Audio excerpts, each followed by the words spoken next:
We're disappointed Aussie didn't play the game in South Australia.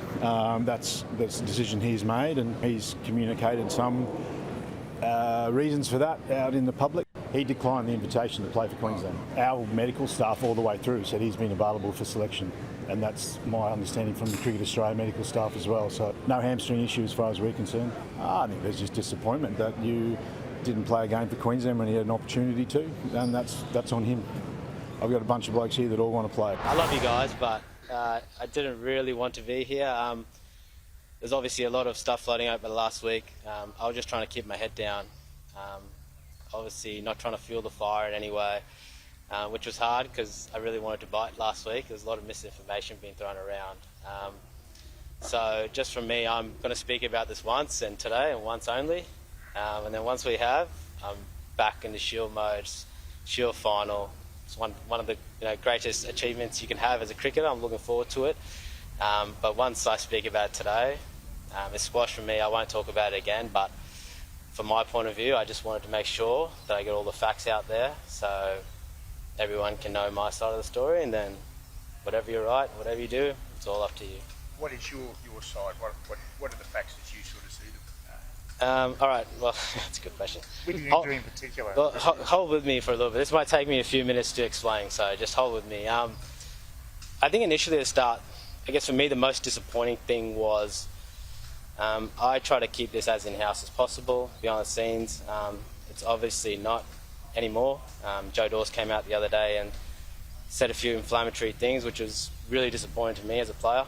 And after that, I just felt like I had to speak up and say something and at least give my side of the story. And I guess the first and foremost thing, Joey said that the medical staff had no idea. That is 100% wrong. I've talked to both our physios. I've talked to the Australian physio. I was talking to the Australian physio the whole time. It's on AMS, our athlete management system. My hammy is reported. Everything is there. Everyone knew about it. That was probably one of the most shocking things I heard said. It was really disappointing because it's categorically untrue. So I just wanted to clear that up, that the physios 100% knew about my hammy injury. And then I guess from there onwards, I just wanted to give a backstory, and this is right from the very start, when people always want to come at me and about me not playing this game, not playing that game, but I don't do anything without talking to Cricket Australia first. Cricket Australia always have final say. We discuss, they tell me what they think I should do, and then we go out and actually do it. So we came back from Sri Lanka. I took a week off, didn't play the first game, and then we went through the schedule and looked at it. I was still pretty sore and tired. I have a hammy impingement. I tore my rotator cuff during the summer, and it was there for the whole. It's still there now. Obviously, had a calf niggle that I did in first test in Sri Lanka. So my body was I was struggling a little bit, much like Starkey or Camo or even Gaza. We all have our different workloads and management. And I sat down with George Bailey. We talked for a while, and he said to me, "All right, this is what we're thinking." And we came up with a plan that I would play Tasmania. I would take the next game off, and these are all fluid. But at the moment, I play Tasmania, play the next game off with the light of playing the Shield final. We're trying to avoid me playing back-to-back games. I'm 38 years old, guys. I can't burn the candle at both ends. I do have to look after myself in some respect, and Queensland cricket do know that, and I'll come to that point later on. But that was the conversation we had. I texted Joanne Botha and let him know. I didn't really get a reply, but I was in the team for Tassie, so I assume everyone knew what was going on, what was happening. We got to Tassie, and the day before Tassie, I felt my hammy tighten, and I was worried. I went and had a hit. I told the physio about it. He was a little bit worried too. We went back out, did a few run-throughs. It was still there. We decided we'd come back the next day. If it got worse, I was 100% not going to play Tassie because it's a bad sign. If it stays the same, then we'll reconvene. Came back next morning. It stayed the same. We talked about it.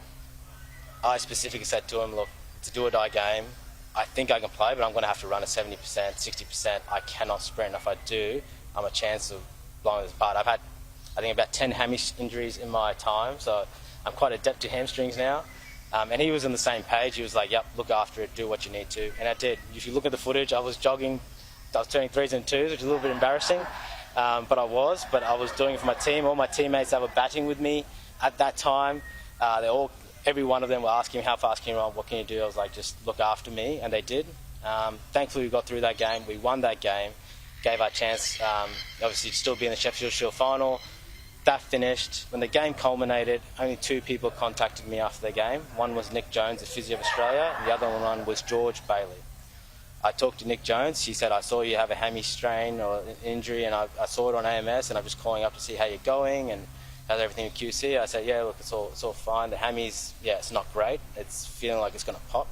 So, I mean, my preference, I think we should stick to the same plan that we had. And he was like, yeah, 100% agree. It's too much risk for you to go out and play back-to-back games, we already thought, and now it's a no-brainer. So that was decided. Then George Bailey messaged me and he said, how's everything going? What's happening? Is QC all fine? I said, I haven't heard from anyone in QC, and from that Tasmanian game, once the Tasmanian game finished, I didn't hear from Joe Dawes, I didn't hear from Botha, I didn't hear from any medical staff in Queensland cricket. So I assumed everything was fine, it was business as usual. And I told Bales that, I'm like, I think everything's fine. I mean, they seem fine with the plan, let's just keep going ahead with it. What we discussed, let's go on.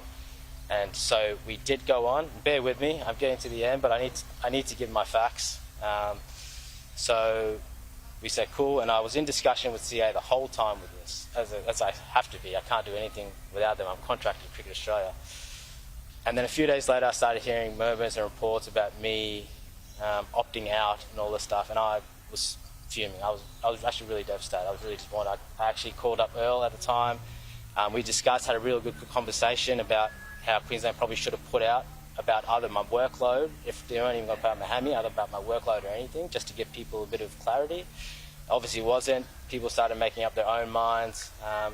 Most disappointing, obviously a board member started to attack me, which was really disappointing for me, because I feel like the board has a responsibility to the organisation and the players, and that was extremely disappointing. But obviously I didn't want to make a big deal about it, so I just kept talking behind the scenes. I talked to my manager, who talked to Terry Svensson, the CEO.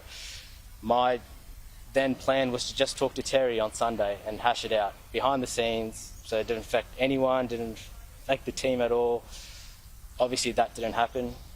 Joe Dawes came out and said some pretty harsh things to me, which was very disappointing. More so for me, obviously I talked about the medical stuff, which I was flabbergasted about. And to be honest, the other bit about me not wanting to play for Queensland and there's other blokes around was probably the most disheartening thing. The amount I've given to Queensland, just like Joey would have given too. You give a heart and soul. You can tell I get a bit emotional. You give a heart and soul for this organisation. Yes, I'm 38 years old and I'm getting a bit older, and sometimes workloads come into it.